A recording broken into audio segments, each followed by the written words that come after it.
So last podcast, we did the debate of the old adage, people don't quit companies, they quit bad bosses.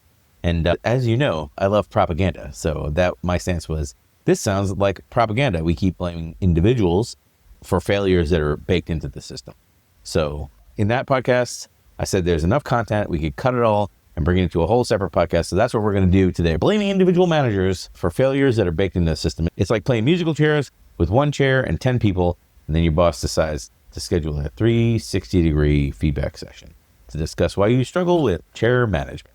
Oh, what an analogy. Well, you got one? I got one. Yeah. It's like playing musical chairs with 1 chair and 10 people.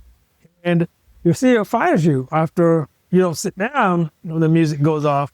And then he writes an anonymized LinkedIn post, about how you lack the entrepreneurial mindset to create your own chair. He's a thought leader. That's why. He's a thought leader. Yes, That's right. indeed. Every time I say that, I cut it out of the podcast. And I'm like, one time I need to just leave it in. It's like you're playing musical chairs with 1 chair and 10 people, and your boss puts you on a performance improvement plan for insufficient proactive furniture utilization. Yikes. As you know, in the previous podcast, I was on the side of this being a fundamental attribution error that we have all collectively made together that is letting broken organizations, aka systems, off the hook by scapegoating individual people.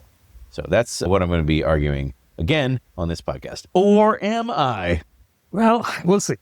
Because the last one we didn't agree in the end, so that was good. I have a feeling we got all of our ducks in a row for this podcast. All right. Well, let's continue. All right. Let's talk about the first category here. This fundamental attribution is like I say. Remember the old Stanford Prison experiment where the researchers dressed up like guards? 1971, Philip Zimbardo at Stanford University aimed at investigating the psychological effects of perceived power and powerlessness in a simulated prison environment. College students randomly assigned as guards or as prisoners. They became notorious for its unexpectedly rapid descent into abusive behavior to early termination after 6 days. You're right, yeah. So this is the Google AI version. So most of this might be just made up. Sorry, that's not cool. But really, it might be made up. But basically, it says like the people that they assigned to be guards, they went full into their live action role playing, is what I'm saying. They started abusing their power. Guards quickly adopted authoritarian and sometimes abusive behaviors. Prisoners experienced emotional distress, depression, and anxiety. It had to be ended early due to the intensity of psychological effects. So this is like people just slip into these, they're given ultimate power. They assume the role. They play the role. So we're saying they're playing the role. Yeah. At Losers and Wizards. It wasn't meant to be played live action like that. It was meant to be play civilized on the tabletop. Yeah, I know. But the point of this is like the situation, the system that the experimenter put everyone in shaped all of that. And I feel that's the strongest point I can come out of the gate here of like the situation, the system shapes behavior more than any one person even can, even if they were like a good manager, which is part of what I underscored on the last podcast. And the main point, I think you made it 3 times and I wasn't listening. I think you made it 3 times in the last podcast was like, well, the system is just made of people. So it's just people ultimately. Yeah. So it's like, yeah, I understand what you're saying is a system, but if you change enough of those people, you can definitely influence the system. So from that perspective, you shouldn't let people off the hook. And I understand what you're saying. I'm just arguing against it because I'm being pedantic, but also it's good for the podcast. It is good. But yeah. I mean, the reality is probably a mix of the both. Yeah, and I think we may have mentioned that in the last podcast as well. If the reality is you put enough people in there that pollute the system, and now the system welcomes people like that, or the system becomes an excuse to enable bad behavior and tolerate that, right? While removing accountability. I don't think I have much more to say about that, honestly. I mean, we know people that succeed despite being in toxic environments, but those people are the salmon that swam upstream. Right. But very few make it. In the case of salmon, I guess most make it. Musical chairs. Can fish climb trees? I don't understand. I don't think they can climb chairs. This is like the least funny inside joke that nobody's ever going to get because only 2 people know about this inside joke. Right. Anyway, the funny takeaway from this is Claude is terrible. That's what we learned today. There is something that I wanted to pick from your side of the arguments that I wanted to talk about because we didn't talk about it on the last podcast is those toxic managers, the people that are getting all the blame, like the executives are keeping them there because they produce results. Yes, they perform, so there's no reason to terminate. I feel the subtext here is they produce results and you don't. Like, that's the subtext. I was in a company for a while that everyone kept fleeing this one toxic developer. And he just kept getting himself higher and higher levels because he was basically indispensable. He's the guy that built the database and built all the APIs and web services. Yeah. Any problem that would happen, he knew exactly where it was as soon as somebody referenced. All he had to do was look at a log quick. He knew exactly where the problem was. And like, company leadership was just not cutting him loose. No matter, he could have. They couldn't afford to. From their perspective, sure, they couldn't afford it. Yes. Yeah. And keeping people like that around and propagating their tenure within the company, again, contributes to the system that you speak of, right? Other people are going to probably emulate that kind of behavior. Yeah. I mean, that is what ended up happening. He pretty much drove everybody that he worked with out. And yeah. But I mean, I wish I could say the story ended happily, but real life often does not follow fairy tales. Sadly not. And sometimes they do inspire lieutenants that kind of tell them what they want to hear and behave like little somethings. And now what happens is the culture is even more gravitating toward that. Well, I mean, in that particular case, it did have a happy ending.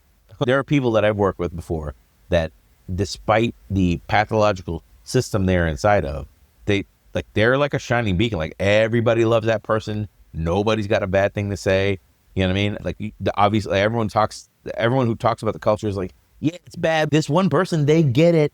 You know what I mean? They're going to rise to the top and whatever. And like, occasionally, I mean, the sad part is like, this is like a 1 in 100 that I'm describing here. But I have seen those people that like somehow they're successful and keep rising, even though you know that rocket's going to burn on impact eventually. Yeah. They're great.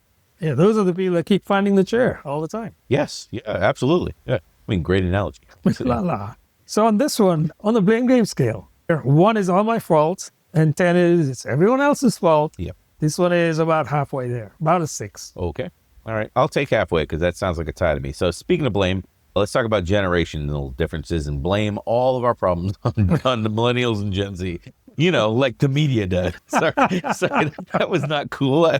No, he didn't mean it. Come back. Yeah, I didn't mean it. I didn't mean it. Mass media. I totally meant it. Like, all right. So the context for this one, the generational divide. This one I really wanted to fit in the last podcast. There was just too much content. To do, yeah. It just had too much to do, and it just got cut. And I really hated seeing this one on the cutting room floor. It says millennials and Gen Z are often labeled at where'd that come from? They're often labeled. Who said that? Who said that?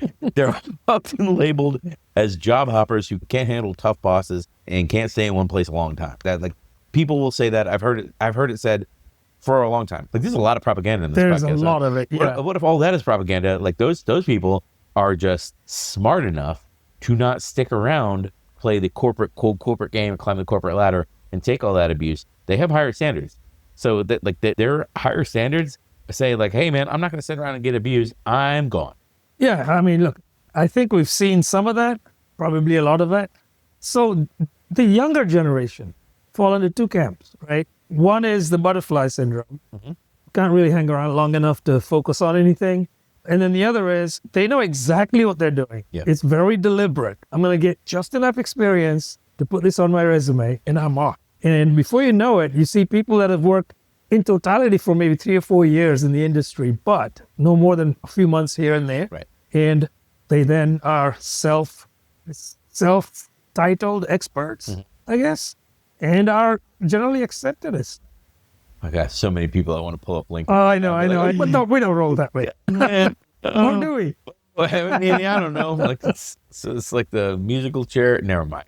Yeah, I think in this category we're all saying the same thing. Yeah. I don't think there's anything like companies broke the social contract somewhere around the 70s. They broke that social contract.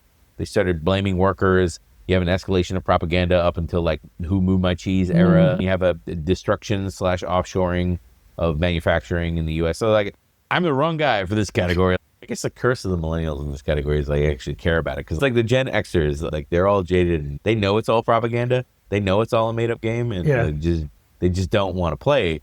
I can completely understand knowing it's a made up game, jumping in, working for like 8-10 months just to learn the skills you need on the dime of the company.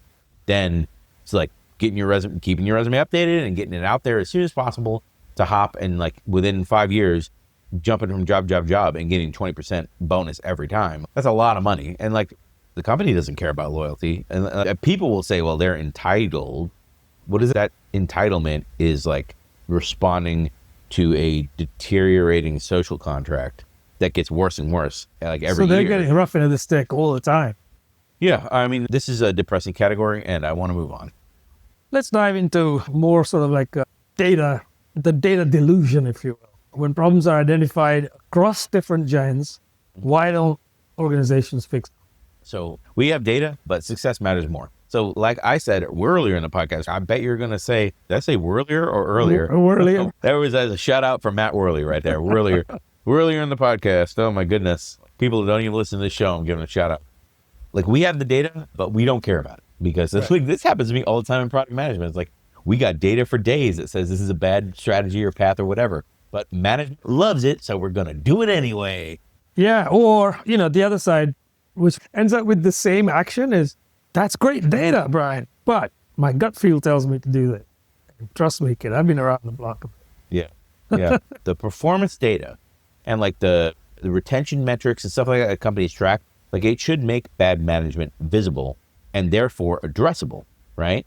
Companies will say like, well, yeah, they're bad in that area. They're great in these other, they bring in this much money. Like the sales guy who keeps committing to things the development team has to run out and build. Yeah, but Brian, they're signing deals. They're signing deals and the development team's not signing deals. So like, what am I going to do? Tell them to stop? No, they're bringing money in. I don't care. Work harder, produce faster. That's a good example. Yeah. Eventually in the longer term or medium term even, that's not necessarily good because you can't keep up with delivery, right?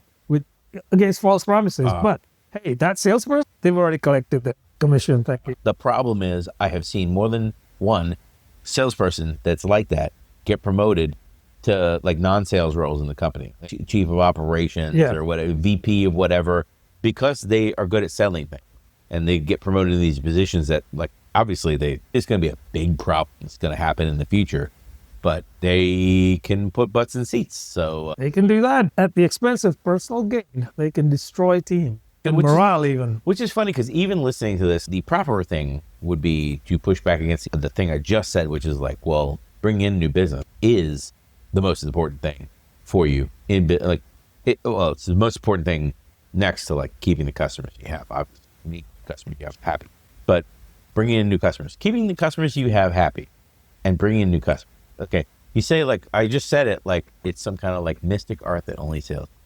Whereas like, it's funny because I say it and it's funny and I wanted to call it out because some people might have never worked in a small business where everybody is involved in getting that ball to and over the goal line. Yeah. Yeah. And the small companies have no choice. It's a survival. Right. Yeah. It's a have to do that. But I think not only are those people going to stick around because they deliver, they perform, they will carry those attitudes and behaviors with them throughout the career probably. Right. So if they get promoted within the company, I don't think they're the ones that will push back first and say, we need to slow down here a bit. We're not delivering the requisite quality. Yeah. They're not the ones pushing back. They're simply about numbers. And they're probably incented in that way as well.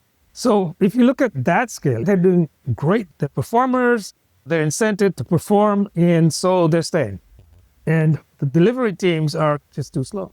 So typically that's how I've seen medium companies, medium to large. You see lots of these people. Yeah, I mean, I can't argue any of that. I mean, I would also say, yeah, I could argue with it, but it would take us way off track. Because I would say, give those people a delivery team. They're product managers now. They're making commitments and selling sales and stuff like that. And like, they're give them a team behind them and tell them like, I don't care about quality, just ship it and let things break, whatever. Like if the business that you're running is a small startup inside of a much larger business, arrange it behind your person that way. Just see what shakes out. And then make that person accountable for that. Now that's the kicker, right? They will not be accountable for that because they haven't been thus far. So changing the structure in the way you just described, they're still not going to take accountability. They will escape that. They will, and they must. I, as the executive, will be like, if you want a promotion, I'm putting this team behind you, and now you are going to cash the checks that you write now, and it's all going to be one self-contained thing. And once you prove you can do that successfully, then we move you up into COO, CTO, whatever. That's just not the step ladder that I've seen in the past. Right. Other people get the goal, other people get the ball across the goal line. They're a bunch of nobody, no-name people that we keep in the back office. Yep. And I take all the credit for it. And ain't I great? That's what I normally see. So in order to get us back to some positive things, let's talk about companies collecting data and then ignoring uncomfortable findings when it's people that they like. So I'm not talking about it. Oh, man, I guess I'm talking about the worst cases here when I'm talking about like the dudes that are a little bit too creepy at work with their female employees. Like, I've seen that before. It's like, Sure. why is the company tolerating this? I don't understand. Yeah, I mean, the data is all there, except we're willing to turn a blind eye to, to everything except what we to accept ourselves, right? That's convenient for us. Oh, the other thing I've seen is the metrics. The metrics themselves become games. Like the people that remember I told a couple of podcasts ago where I talked about the development manager who was in charge of the metric system. He wouldn't let anyone see that. He wasn't in charge of the metric system. That was weird. He was in charge of the system that stored metrics for our software. And you had to ask his permission to get metrics, and he had to go and give them to you. So of course he would strip out all the outliers that made him look bad. Yeah. I was like that. Those games like that is like people just manipulating the numbers, rather than actually improving. Yeah. When all along they could have used the numbers to improve things. Those same games happen here. I don't want to talk about it because it's boring, to be honest. And then the biggest thing that I don't think either of us has been able to push back is like bad managers that produce good short-term results. Like you can't get rid of them. They persist and they survive because, again, how are they measured? They're measured on producing results. Oh, another like data without action category we're talking about now is data without action. And another one that I want to point out is anytime you ever point out, like if you go through an interview or if you're a current employee or whatever, and you point out anything that's on Glassdoor about a company, like, oh, look, it says you guys are kicking puppies on the street on a regular basis. Yeah. And you have a kicking puppy department. And Glassdoor says like, man, you guys are really cruel to puppies. And they'll say, oh, this Glassdoor is all just a few disgruntled employees being really loud. You can ignore it. And then they don't give it any kind of thought. But I mean, like, if you think about, I hate where there's smoke, there's fire. I hate it. I hate that as a term because I think it's wrong a lot of the time. But on this one, it's like, I mean, is what they're really saying, like, if you're saying people are complaining, you're labeling them as complainers, and then you're not going to take anything they say seriously? Isn't that just like othering people and then just discounting any valid points they might have? That's exactly what it is. Under the guise of, well, only the disgruntled people will put any reviews up. So how many negative reviews? Negative reviews, yeah. So how many puppies do you have to kick before you can actually? Is that the scoring? Is that the scoring on this one? I mean, look, I'd say one because I like puppies. Are you saying one? So if you kick one puppy, that's too many. That doesn't seem like a high score to me. No, it's not a high score. It seems like a low achiever on that one. Seems like you can go for a high score. It seems like we need to put you on a puppy improvement plan. So the only other thing in this category, this is probably like one of our meatier categories we're going to talk about. I want to touch one more thing before we give it a final scoring of puppy improvement, which is the cost of fixing a systemic issue that is revealed by tracking and gathering this data. Most of the time, it's either too high. Like, where's my meme right now? The price is either too high, like the meme, it's too high, too bleep high, or it's too complicated. Complicated meaning it would require like too much effort, or too complicated meaning nobody here knows how to deal with it. Like if you were saying you need to descale your organization in order to be more effective, and people will look at you and be like, what are you talking about? Descale? What does descale mean? Yeah, they'll say things like, well, I've been here 10 years and we just got done through scaling. Yeah. So you want to descale now? Yeah. Make up your mind. Yeah, they'll have no idea. I think on the cost front, the other thing that often happens is that people look at this, especially in a complex situation, and say, there's no immediate ROI on this. So we don't necessarily want to spend and invest in fixing the system, right? We'll make a few ancillary things here and there. Maybe we'll make changes to our performance improvement plans or incentive plans of some kind. Yeah. And then we just hope. HR will roll out a policy. Yeah, exactly. HR will definitely do that. And hopefully that will fix it, everyone. It's like, no, you may as well just sprinkle pixie dust.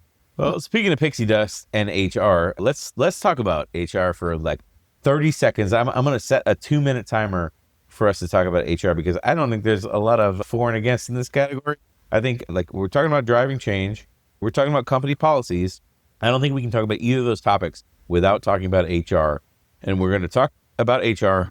We're talking about HR in terms of the HR paradox.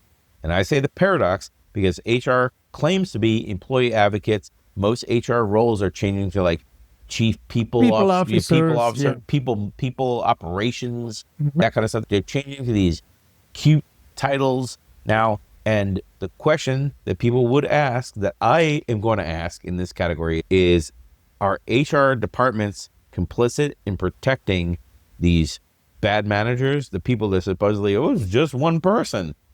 If that's true, why is HR not stepping in and helping fix this broken system by weeding out these people? And before you even respond, I'm going to kick this category off by saying there's a fundamental misunderstanding that people have, and I don't understand why they still have it, that HR is there in any way, shape, or form to help you. That's exactly right. They exist solely for the purpose of protecting the organization. I don't remember when in my career that I started thinking about HR like this, but it might have been when I first became a manager of people, like a person with hire and fire authority, or like a people manager, a hiring manager. That's what I'm trying to say. Like writes like yearly reviews and stuff like that kind of manager. And I remember somebody telling me, I don't remember who it is, somebody telling me that corporate had a metric, like an OKR, for the number of lawsuits the company was involved in, and number won, number lost. And I don't remember how they counted settlements. I was like, that's interesting that like HR has a metric that says like number of lawsuits that the company is engaged in, because like that directly reflects on HR and their ability, reflect on HR's ability to keep notes and like steer a narrative with regard to like courts of law. And I think it was around the time I became a manager. But after that, I had a whole different, it was just like my mind had been expanded at that point. And I just had a completely different understanding of like, oh, this is what HR is. So there's nothing that they can do to help me at all unless someone is personally suing me and the company at the same time in the lawsuit.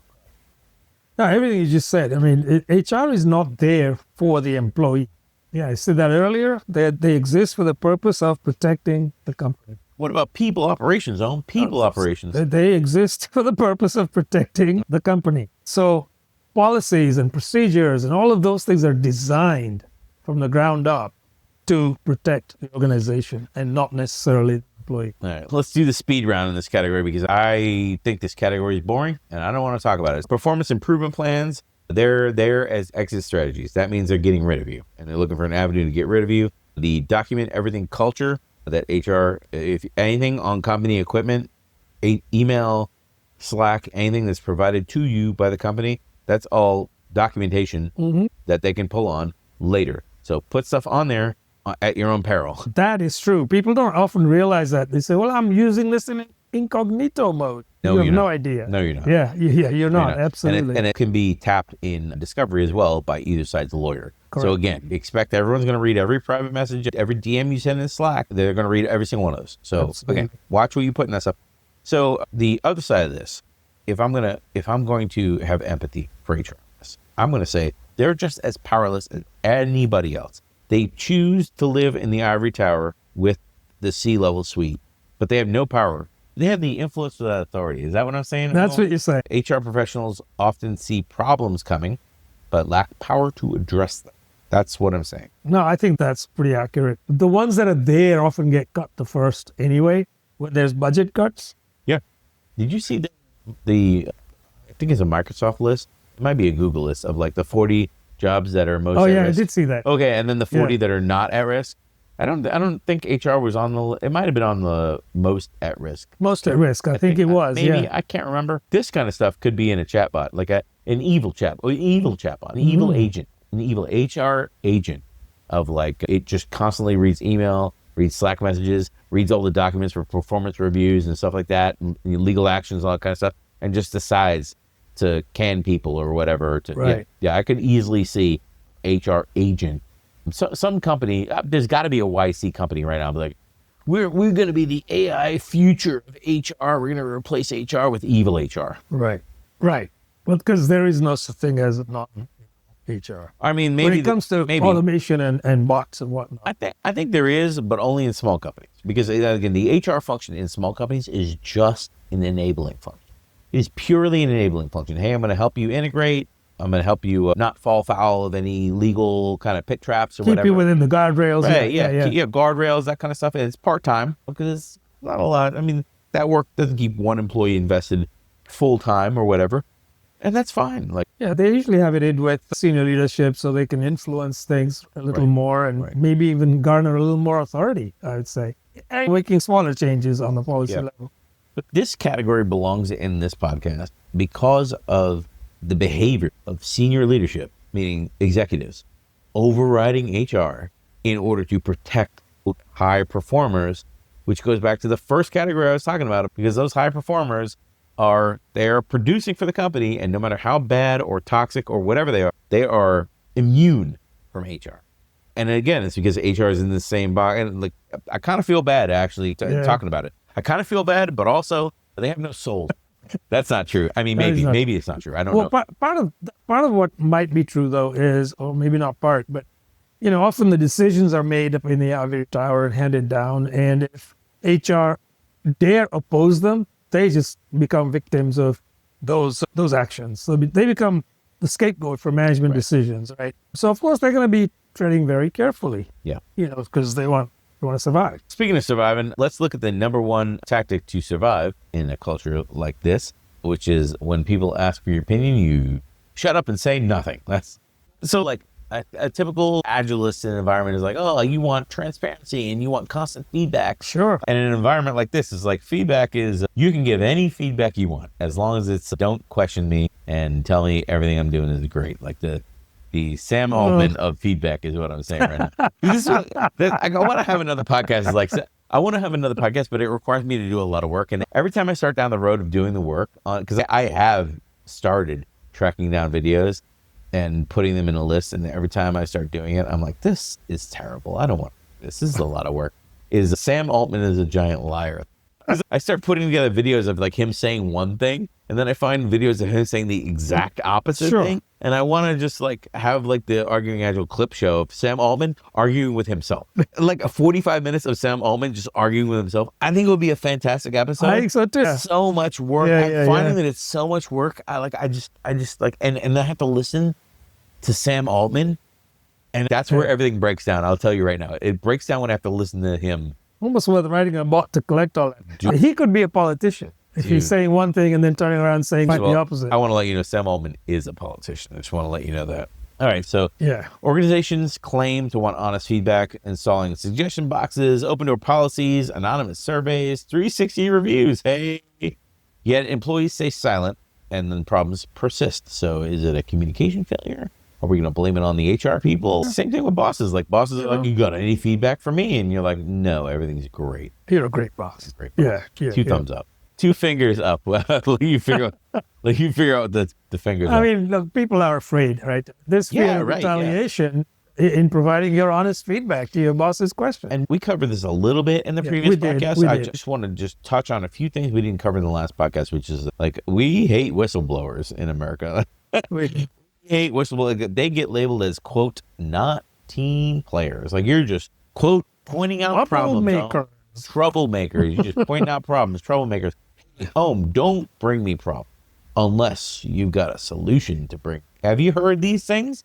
This could be I know people that are listening to this. I just triggered people left and right there because they're people say that to me, and people have said that to me in different places. Yeah, because you're working for a bad boss or an advocate of a bad system because they got a good deal. Mm-hmm. So they're going to advocate for don't look over there, buddy. Hey, guy. How about the only time when employees feel like they can say what they truly want to say? Probably at exit interviews, but even then, because they're already out the door. I know we covered that one in the last podcast because I looked directly at the camera and I said, just like I'm going to say today, with soft music playing. This is Brian from the Arguing Agile podcast, reminding you during your exit interview, you're gone. Don't say anything. Everything's great. Practice economy of word. That's right. economy of words, and the economy, bad right. Sorry. I did that in the last podcast too. I was like, let me stop. And like, where's that? Like, play Barry White? Like, the economy is bad. Oh boy. Real bad. Listen, the open door policy, it's an open door policy and closed door retaliation is what's happening here. Don't say nothing. And look, we're not even saying anything about like the potential future of being rehired. The feedback, where do you think that feedback's going? You think it's going to be passed unsanitized up the chain? Doesn't happen. That doesn't happen. Again, that's what I mentioned earlier. It's selected pieces, completely changed, and then they go up. If you have a great suggestion, it might go up there, but it probably won't have your name on it. I'm just saying. You make a really good point. Is like, yeah, the feedback that's like, it'll be sanitized, it'll be processed again, like, but ultra feedback. Right. And then, like, wouldn't it be better to just have a culture of honest feedback? And then you don't need all this like breakdance fighting that's happening. Yeah. The other issue that's at play here, which is one that Ed and I like to, we get tickled. Well, it tickles our fancy. Ed and I, is the organization rewarding positivity over like truth telling. It's like, hey, that person's always positive. I'm going to listen to what they say. And then like Brian keeps saying like, oh, we got to deal with these database crashes before it does whatever. He's always complaining, talking about database crashes and always saying we don't have enough chairs. Lack of chairs. He didn't take the chair initiative over here. I don't know. This category just made me angry is what I'm saying right now. So if individuals keep failing, what's the alternative? So let's talk about revolution versus evolution. Ooh, so nice. That's where I want to get to. This is where I wanted to get to. I wanted to get to this category in the last podcast, to be honest. And there just wasn't time. What do we do about it? That's what I want to talk about. Given the complex dynamics, should employees focus on finding better managers within the current system or push for fundamental organizational change? Is that even possible, given everything I've talked about and raised my fist like a small child and had a tantrum? Yeah. Which side are you on here, for or against on this one? I'm on all the sides. All the sides. I want to burn it. I'll say which side's burning it down? Are we burning? Are we in the house burning it down for inside the house, or are we outside the house? Yeah, because look, I'm ready for both sides. I think burning down the house is on both sides. Systemic change, it's basically a glacial pace, right? It takes a long time. It sure is. Now, what makes the change happen? It's not just simply the passage of time. It's people, right? Systemic change takes years, but finding someone, a better manager might not take that long. Yeah. There has to be intent to replace a person who is toxic or bad with somebody else. Even if that's a complete unknown, you're better off doing that than propagating the madness. I'm going to use the worst possible version of like what I heard you say is like finding your way to the control room and the wheel of the Titanic. To move it that's a lot harder than just finding a lifeboat. Like you can find a lifeboat pretty quick. Like you're already be sitting in a lifeboat to make sure that you don't get left behind. Just a lifeboat to start. And leave those chairs. Don't rearrange them on the deck. Saying, like, I don't know about this one. Like playing musical chairs with managers. Like that's, if you're in this, I always forget the name. Oh, the psychotic culture. Pathological. If you're in this pathological organization, and like moving managers, I mean, you're delaying the inevitable at this point. Like, first of all, I think this might be the first time on this podcast we said, keep your resume updated. Maybe the second time.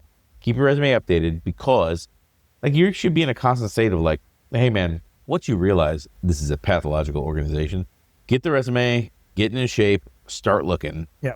It's a pathological organization. Sure, I mean, I guess maybe if they're bringing you in as like a C-level executive or like the head of operations or like a head of product, maybe the head of, maybe the CEO. But I mean, how many people are going to be in those roles? We're talking a handful of people that can make real, lasting cultural change and impact. If we're rolling the dice here with our career and our time and our life and our energy and our zen and our lust for life or whatever, like these are not the droids I'm looking for is what I'm saying. Like, you're so right when you said, keep that resume updated because there might be other organizations you can find that are truly improving. You can go find them. If you're in wait mode while you're looking for other opportunities, once you've made the decision that that's what you want to do, you can develop some skills like managing up the chain, right? Those skills can be invaluable in other organizations when you get there. So do that. And, understand that individual job changes, way more practical than waiting for the organization to evolve into a better state. Sure. Like that small period of time, like it was right after COVID, like right when COVID was ending, like the Great Resignation. Like remember that we were filming podcasts in that time. Like that showed collective action, and it has the power to force systemic. Like it, but again, I think individual solution to collective problems, which is what we're talking about, individual solution to a systemic problem, I think that fails. Like you can't individually solve a system. The point you said was like you're working at a glacial pace. I think it's true even if you're in one of the positions that is best suited to making the cultural change. But I think the lower in the organization you are in the hierarchy, the slower that glacial change is going to be, no matter who you play golf with. Yeah, no, it's spot on. I think oftentimes what I've seen is good leadership who wants to make these changes, but they don't know how, or they're not being effective because they're on the inside, will hire a consultant to come in and catalyze the change. And that tends to work a little quicker, but it's still a long, long way. You know, it's a long haul. So if you're not in it for that, then keep that resume updated. I would like that to be the truth in this category. I would like to be on the scale of like where like 1 is like there are people in the system that want to make this change that they just don't know how, the knowledge, bring people in, and like 10 is burn it all down. I'll throw it over to you to ask where you are on the scale, but I will already tell you, you know where I'm.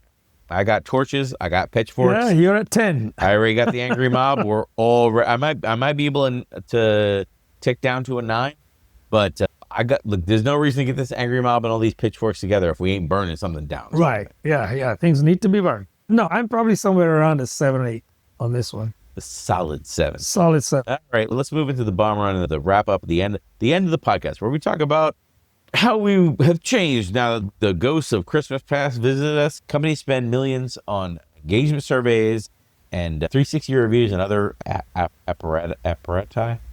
Is it apparatuses? Apparatuses. Apparatuses? Not apparati? No. Anyway, to confirm what the exit interviews are already telling them, even though I told all y'all you should say nothing on the exit interview, and then they act surprised when all these measurements of the problem doesn't solve the problem. Measuring the problem doesn't solve the problem.